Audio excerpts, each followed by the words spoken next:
අප නැවතත් ද නයිට්ලි business report සමගින් උසස් තොරතුරු තාක්ෂණික ඉංජිනේරුවරුන් බිහි කරන ජපාන විශ්වවිද්‍යාල හා අනුබද්ධිත ශ්‍රී ලංකාවේ ප්‍රථම සහ එකම තොරතුරු තාක්ෂණික ජපාන් සරසවිය වන මහරගම LMBTI පෞද්ගලික විශ්වවිද්‍යාලය විසින් එහි අධ්‍යාපනය හැදෑරීම් සිදු කරන සිසුන් සඳහා නොමිලේ නව ලැප්ටොප් පරිගණක යන්ත්‍ර පිරිනැමීමේ උත්සවයක් පසුගියදා පැවැත්වුවා.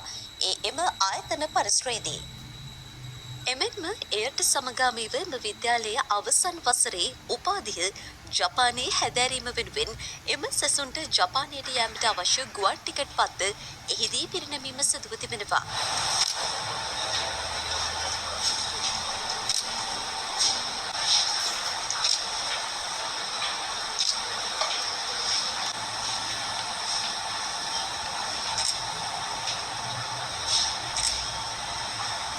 තවද විශ්වවිද්‍යාලයේ ඉගෙනුම ලබන සිසු සිසුවියන්ගේ දක්ෂතාවන් අනුවද ඔවුන් නගමින් සහතිකපත් ප්‍රදානය කිරීම මෙහිදී සිදු වුණා.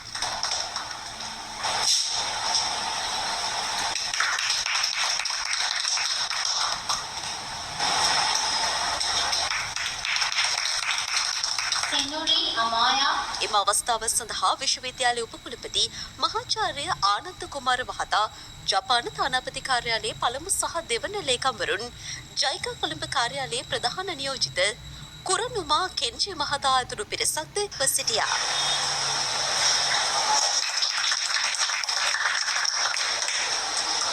K.A. Kushamagami